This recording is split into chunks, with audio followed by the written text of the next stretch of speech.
With a little over 300 residents, the Danish capital of Nebraska, Dannebrog, is still in long-term recovery since the first hit of the bomb cyclone in March of 2019. By 3:30 Wednesday afternoon, we had water running down, starting to run down Main Street. This kept rising.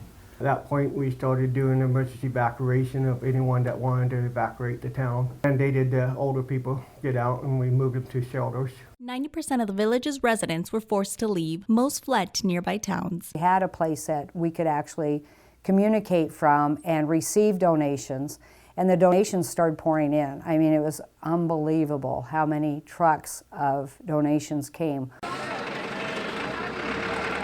the outlying things that are home businesses were affected because people couldn't get to them, they couldn't get out, they were dealing with their own disaster. 62 homes and the majority of Dannebrog's businesses were underwater.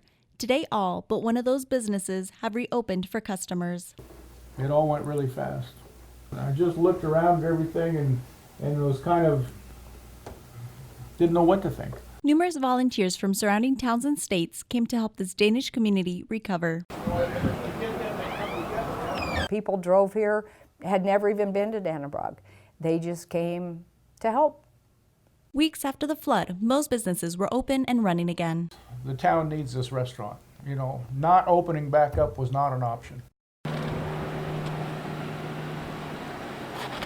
Dannebrog was just one of the towns hit. Counties across the state are still fighting to recover. Out of 93 counties in the state, 84 of those counties have had effects from the event enough that they would qualify for a federal disaster declaration. NEMA contracted disaster professionals to train NEMA officials on dealing with the flood. Emler said NEMA has never dealt with any disaster of that magnitude. So that tells me we're not doing it right. We need to look at how do we prevent this from happening again. Dannebrog's residents are not ready to give up yet. Today, just one family is left waiting to return home. When a historic disaster struck, Dannebrog stared disaster in the eye and never blinked.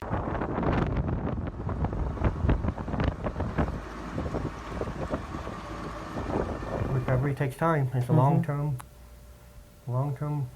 solution. In Dannebrog, Nebraska, I'm Natalie Saenz reporting for Nebraska News Service.